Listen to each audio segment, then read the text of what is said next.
Shalom and welcome to another in our series of podcasts from Temple Beth Am, a dynamic center for conservative Judaism in Los Angeles. This is a recording of Rabbi Avi Havivi's weekly Siddur class. We're up to the third blessing of the Shema, Kedushah. So again, the first three brachot of the Shema are seen in rabbinic literature as our praise of God, as we approach Hashem for our personal audience before we get to our petitions. So praise of God, first of all, first blessing was avot. We invoke God as God who established a covenant with our ancestors, and we are related to those ancestors. Then second is givurot. Givurot means God, bracha about God's mighty acts or power, and we talked at great length about how revival of the dead is seen by the sages as the most mightiest, the most mightiest, bad English, the mightiest, most powerful act of all. And then we have the Kedushah. Now we talked a lot conceptually about the Kedushah when we talked about the seated Kedushah in the first blessing of the Shema. So I'm not going to go over all of that hugely again. Just a quick reminder. The heart of the Kedushah are two lines which comes from the prophets. First of all, Kadosh, Kadosh, Kadosh from Yeshayahu, Isaiah. Second, Baruch Kvod Hashem Imkomo from Yechezkel, Ezekiel. So these were two prophets who described a vision that they had of God on God's throne, and they heard God's servants / courtiers, the angels, saying this line. Isaiah heard them say Kadosh, Kadosh, Kadosh. Ezekiel heard them say Baruch Kvod Hashem Imkomo.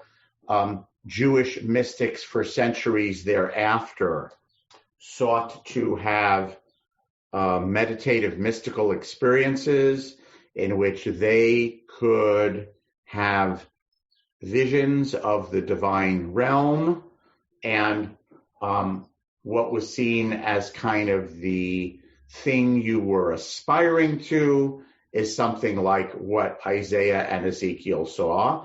And so these lines that they heard the angels say came to be taken into the Siddur as a liturgy called the Kedushah, as a way of, we assume, again, no one left footnotes on the Siddur, we assume to bring a little bit of this mystical experience into the daily Siddur. The first Kedushah, which is in the first blessing of the Shema, is called in the rabbinic sources Kedushah D'Miyushav, the seated Kedushah. We're just sitting, as we are through the whole Shema service, and we are just reporting what the angels do. It's all in the third person. The angels do this, the angels say that. And of course, we locate it then because we're talking about, remember, we're talking in the first blessing about nature, the lights, the sun, moon, and the stars, and these divine beings, angels, and again, the mystical literature divided them into all sorts of categories, malachim and srafim and others. Because they live up there, in the mystical imagination, the pre-modern, pre-scientific mystical imagination, the angels live up above, okay? Where the sun, moon, and the stars are, that's how that got linked to the first bracha of the Shema. So the first bracha of the Shema, we're just telling what the angels do. In this Amidah, this is called Kedushah de Me'umad, the standing Kedushah, because even if you are seated for the Chazan's repetition of the Amidah, you stand up for this Kedushah, okay? And in this Kedushah, the opening formula is Nikadesh et Shimcha ba'olam. We will sanctify your name down here the way the angels do up above. So in the second Kedushah, we're not just reporting third person what the angels do. We say, we will also praise you in the words of the Kedushah, just as the angels do up above. That's why we stand. That's why we have our feet together. That's why you don't walk around during the Kedushah That's why you don't talk during the Kedushah, right? You're totally in service of God, just like the angels are, right? Which means, by the way, just a word of etiquette. As many of you know, if you walk into shul and the Kedushah is taking place, meaning the Kahal is standing and saying the Kedushah, you're supposed to take one step inside the door and then stop and put your feet together and join them for the Kedushah. You're not supposed to walk around. Meaning, you hear the Kedushah is going on, you don't want to miss it, you come in just enough so that you're actually in the davening room with everyone else who's davening, so you're now part of the Kahal, but then you stop and you don't walk around. And then you would wait till the Chazan finishes Baruch Atah Hashem Ha'el HaKadosh, and then you would proceed to your seat. Just a word of synagogue etiquette. That's the background of all the Kadosh stuff. I think I don't want to go over that very much because we talked about it an awful lot when we covered the Shema. Anyone who's listening out there in podcast land can go back and find those podcasts. So I think I want to focus more just on the short version of the bracha that we say when we're saying our private Amidah and the concept of Kedushah, of holiness. So just a word, because I know people get confused about this, about what to do, the difference of what to do when you are saying your Amidah individually versus when you're saying it with a Kahal. So I'm in the original Siddur Sim Shalom on page 108 and 109, and then in the Slim, page 36 and 37. And it's in a different order in these two different editions. Okay? So if you're saying your own private Amidah, you get to the end of the second bracha, Baruch Atah Hashem Mechayeh HaMeitim, and then you say, Atah Kadosh V'Shimcha Kadosh Ukdoshim B'chol Yom Yehalalu Chasela, Baruch Atah Hashem Ha'el HaKadosh. Unless you're Sephardi, in which case you say, Atah Kadosh V'Shimcha Kadosh Ukdoshim B'chol Yom Yehalalu Chasela, Ki El Melech Gadol V'Kadosh Ata. They add one more line, Baruch Atah Hashem Ha'el HaKadosh. So if you are davening your individual personal Amidah, that's what you say. You do not say any Kadosh, Kadosh, Kadosh business. That is only said aloud with the minyan. With the minyan doesn't mean if you're davening in a minyan, when you say your own individual Amidah, you say Nekadesh Shimcha B'Olam. You don't do that. You wait until the Kahal, the Chazan does the repetition, and then you say it with the Chazan. Okay? Similarly, by the way, in Mincha, if we're doing a Hecha Kedusha, right? If the Chazan starts aloud, Chazan says Kedushah, Chazan says Baruch Atah Hashem Ha'el HaKadosh. If your practice is to then go back to the beginning of the Amidah and say the Amidah interrupted, you're then saying your individual Amidah. I don't know why I'm putting it in air quotes. It's your individual Amidah, right? Your personal audience before God. Baruch Atah Hashem Mechayeh HaMeitim. Then you say Atah Kadosh V'Shimcha Kadosh Ukdoshim B'chol Yom Yehalalu Chasela, Baruch Atah Hashem Ha'el HaKadosh. That's it. So all the Nekadesh stuff, okay, is only said when the Chazan is reciting the Kedushah. Because why don't we say the Kedushah, with Kadosh, Kadosh, Kadosh at Mariv? Because at Mariv, there is no public recitation of the Amidah, right? Remember, we said that originally in Mishnaic times even, Mariv was considered optional by some rabbinic authorities. It probably originally was optional. The prayer services, the Amidahs, were to commemorate the sacrifice in the temple, the daily sacrifice. There was a morning sacrifice and a late afternoon sacrifice, right? Tamid Shel Boker and Tamid Shel Bein Ha'arbayim, late afternoon. There were two sacrifices a day. You read this, when we read it in the Torah, right? You offer a lamb in the morning, you offer a lamb in the afternoon. This is the public required everyday ritual in the temple on behalf of the whole Am Yisrael, the nation of Israel. And so the Amidah was required to be said twice in commemoration of those two sacrifices. The third Amidah, Mariv, was optional. Eventually it got to be seen as it's really optional, but all of Israel takes it upon itself as if it's obligatory, therefore we should treat it all as obligatory. But because originally it was optional, there is no public recitation of the Amidah, meaning the Chazan does not recite the Amidah aloud. That's why there's no repetition at Ma'ariv. And because there's no public recitation of the Amidah at Ma'ariv, that's why there's no Kedushah of Nikadesh et Shimcha Ba'olam. Let's praise you the same way the angels do, with Kadosh, Kadosh, Kadosh. Right? So anytime you are saying your individual Amidah, the way you don't say Nikadesh et Shimcha Ba'olam, all you say is Baruch Atah Hashem Mechayeh Hametim, end of Gevurot, end of blessing number 2. And then you say, Atah Kadosh, V'Shimcha Kadosh, V'Kedoshim B'chol Yom Yahalalu Chasela, Baruch Atah Hashem Ha'el HaKadosh. That's the blessing we're going to be talking about in Siddur class today and maybe next week. Okay, we'll see how far we get today.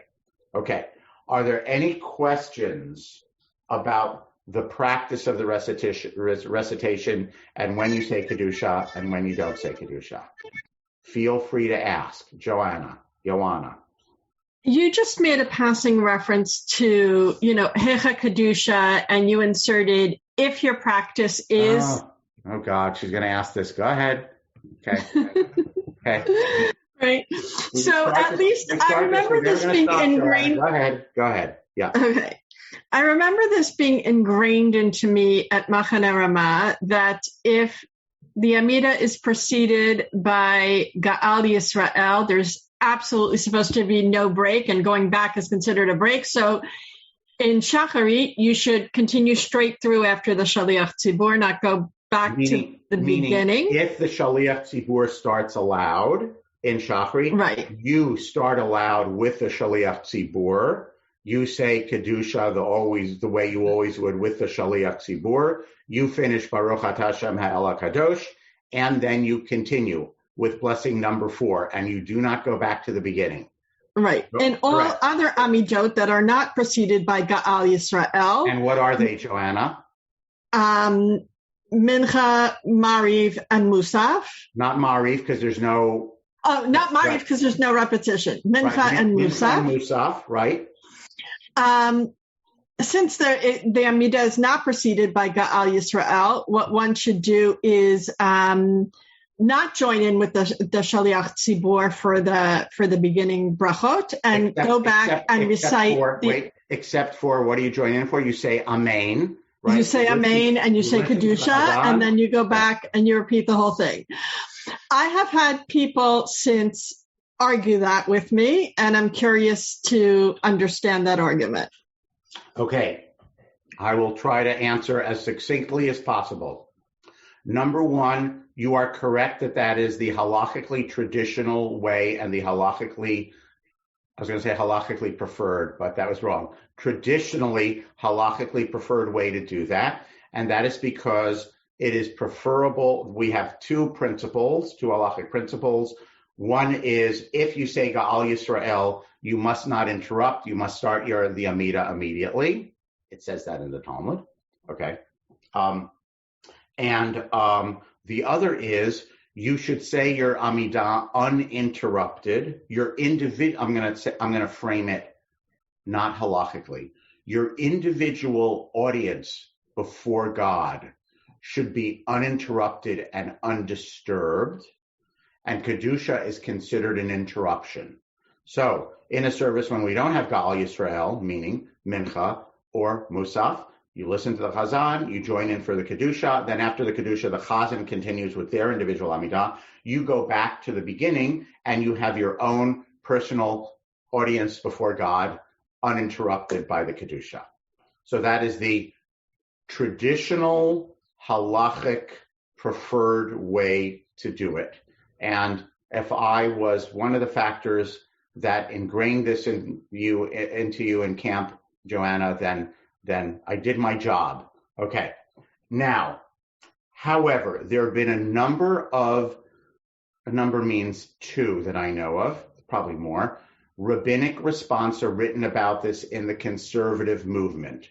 One is by Rabbi David Golinkin in Israel. You can look it up online. And he says that if you look through the halachic sources, historically in Jewish halakha, there are actually 7 different ways in which the Amidah has been recited, of which Joanna just mentioned 2.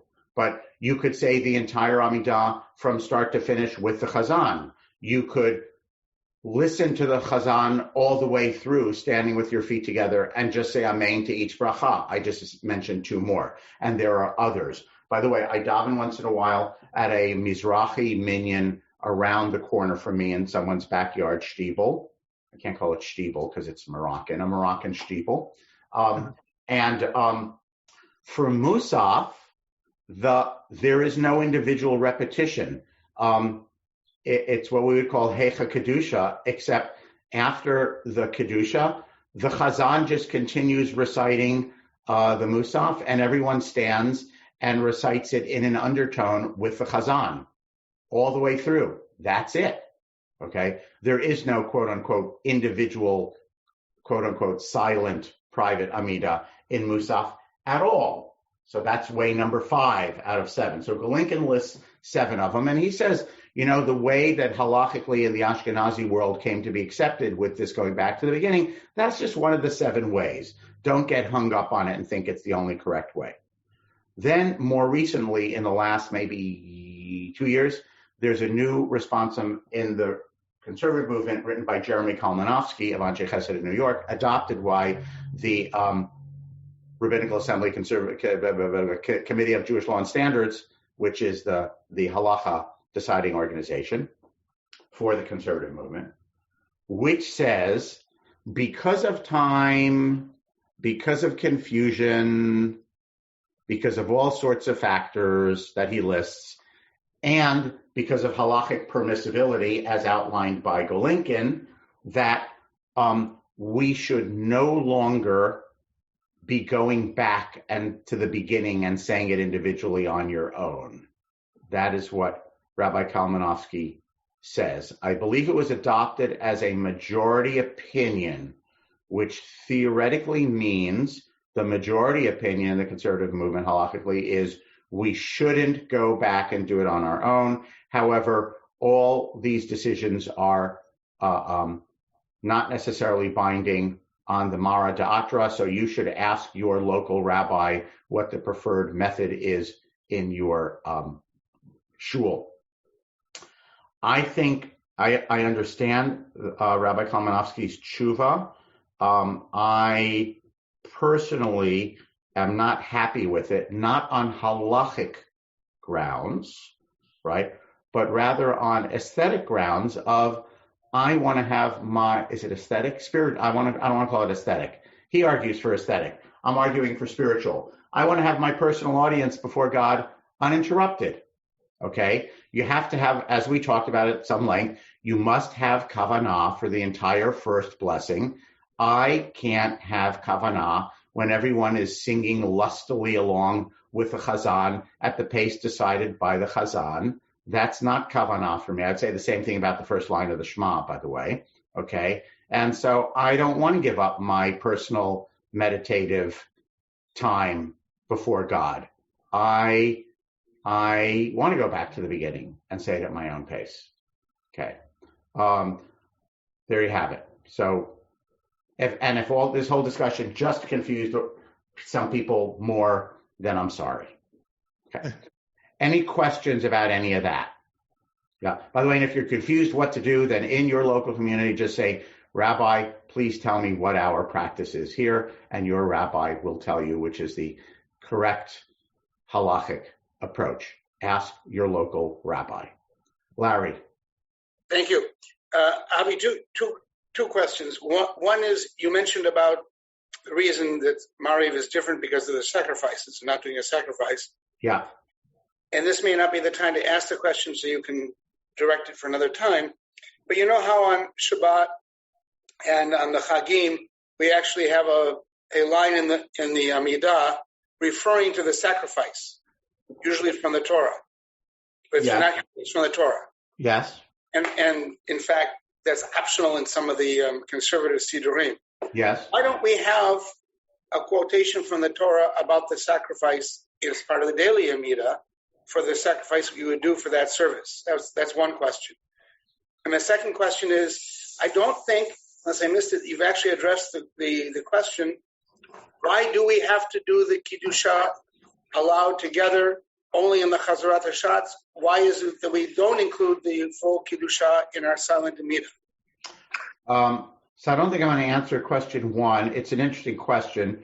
I think we do, if you do in full traditional Orthodox Siddur, there is sacrifices that you say privately early on, and it's part of the morning service, right? I guess I see the question as the other way around, which is, I don't want to say the question. I think the answer is the other way around. In Musaf, which was added to commemorate extra sacrifices, why did they elect to actually mention those sacrifices, given that in the other services, Shachrit and Mincha on weekdays, they don't mention the sacrifices? Or Shachrit on Shabbat morning, you don't mention, right? You just mention the Musaf of Shabbat. So that's an interesting question, Sarich Iyun. I don't have to think about it. The other question is because there are certain things which are called Dvarim Shebikedushah. They're aspects of prayer which are called matters of holiness. And the halachic principle is that matters of holiness, Dvarim Shebikedushah, is only recited in a community, which is defined as a minyan. Those things are the ones we know about: Kaddish, Baruch Hu, and the Kedushah. Okay? Kaddish, Baruch Hu, and the Kedushah. Which is why, by the way, footnote, there are some Orthodox women's minyanim where they will do full davening, but will not do Baruch Hu, Kaddish, or Kedushah, because those are things that are seen to be halachically as Dvarim Shebikedushah, which is only said in a minyan of 10 men. So there's a small sliver of modern Orthodox women who will have a woman's minyan led by a woman, but will not do Kaddish, Baruch Hu, and Kedushah. So Larry, that's the short answer. It's one of Dvarim Shebikedushah. The halacha says it. It's based on a verse. Based on a verse doesn't necessarily mean they read the verse and then they thought of the idea. Sometimes it means this is the principle and we then backlink it to a verse, but the verse it's linked to is, I think, a verse in Ezekiel, which is something about V'nikdashi b'toch b'nei Yisrael, or something like that. I will be sanctified among the people Israel, and sanctified among the people Israel. People means a minimum quorum. That's the answer. So it's the same as Kaddish and Kedushah. Thank you. And then, of course, during the Zoom pandemic, the pandemic with the Zoom, then there were these conservative responsum written. And you all probably know Orthodox shuls have been doing daily minyans by Zoom, but most of them, I'm guessing, probably don't say Kaddish. And there are some conservative minyanim like ours, which thread this very narrow halachic needle, which say we're going to consider it a minyan for purposes of saying Kaddish Yatom, mourner's Kaddish, because of the overriding psychological concern for the community to allow people to say mourner's Kaddish, but we're not going to say other Kaddishes. And if you were to say, that doesn't entirely make sense to me. If we say mourner's Kaddish, why don't we say the other Kaddishes? If you said that, it doesn't entirely make sense to you, you would be in good company. Lots of people say that, right? So there are other conservative minyanim where they say Baruch Hu and Kedushah and the whole shebang, right? And there are Orthodox minyanim where they don't say any Kaddishes at all. By the way, just so you know, halachically, there are, in prior existence, in our Jewish liturgy, prayers that you say in place of mourner's Kaddish if there isn't a minyan, right? So there are certain Zoom minyanim that said, no, it's not assemblages of people praying, who said, this is not an actual minyan. Mourners need to do something psychologically, and we will give them to say the prayer that mourners say in lieu of mourner's Kaddish when there isn't a minyan. there is such a prayer traditionally, as well as there are some modern ones that have been written also.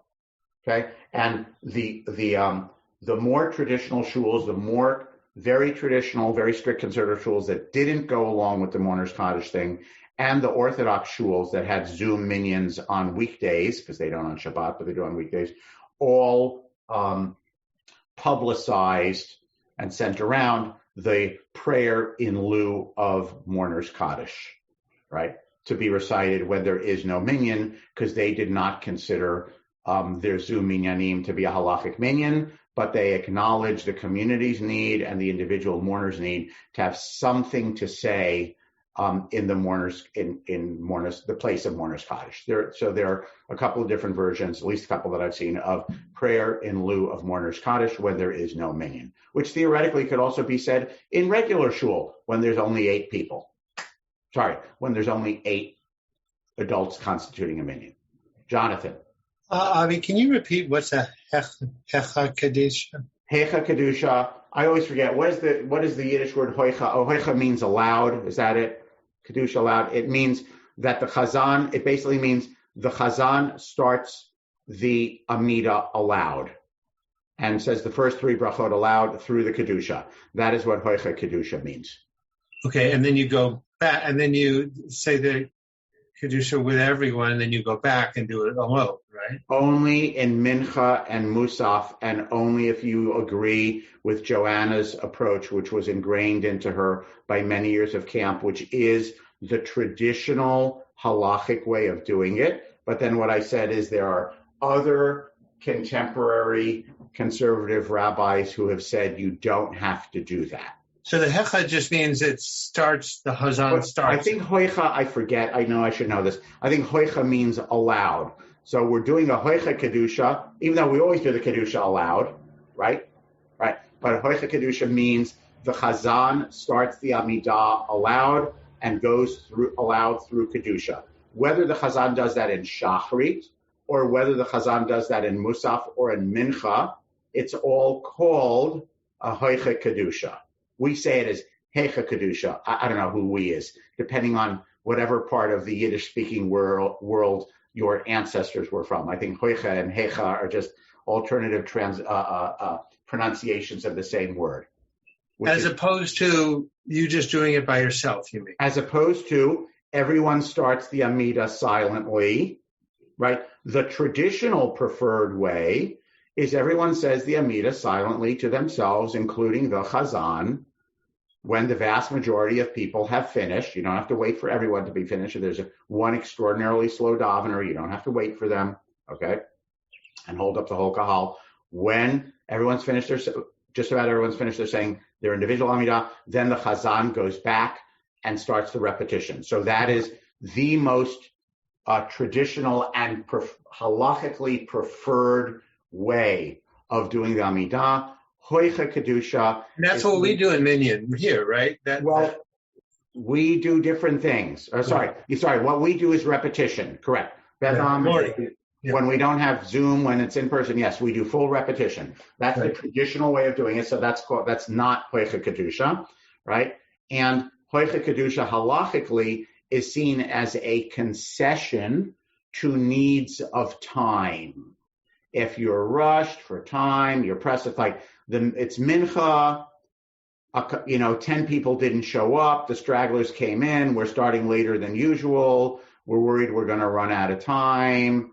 There's always a factor of convenience for people because it's late. So, okay, we'll do a Hoicha Kedusha, right? That's kind of halachically was the circumstances, right? So the traditionally, halachically preferred way is everyone says their individual Amidah, then there's a full repetition by the Chazan, including the allowed Kedusha with Kadosh, Kadosh, Kadosh. Halachically, second preferred way is Hoicha Kedusha, when we're pressed for time. The Chazan starts aloud, and again, if it's Shachrit, we say it with the Chazan through Kedusha aloud, then we continue individually. If it's Mincha or Musaf, we go back to the beginning and start our own individual Amidah from scratch, except with the new conservative movement, Tshuva, it says it is preferred to just continue and not go back to the beginning and have your own private time with God from scratch. Okay.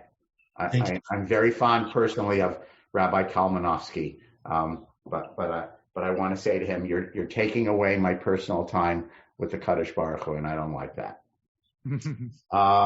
Okay, so what we haven't talked about at all today was what I wanted to get to today, which is what does Kadosh mean? What does Shem mean? And who are the Kedoshim who praise God every day? So next week, we're not going to go back over any of this because it's all on the podcast. If you missed a detail, you can listen to it. And next week, we're going to talk about sort of the core meaning of this blessing. We're not going to talk about the Kadosh stuff because we covered that. We're just going to talk about Ata Kadosh, Shimcha Kadosh, Udoshim B'chol Yom Yihalalu Chasela, Baruch Ata Hashem, Ayala Kadosh. What does that mean? Why is that the third bracha? How does it fit in with the other two brachot? The theology of what does holiness mean? That's what we're going to talk about, God willing, next week. You have been listening to another in our series of podcasts from Temple Beth Am, a dynamic center for conservative Judaism in Los Angeles. If you enjoy these podcasts, we invite you to write a review on the Apple Podcast site or wherever you get your podcasts. For more information about Temple Beth Am Los Angeles, go to tbala.org.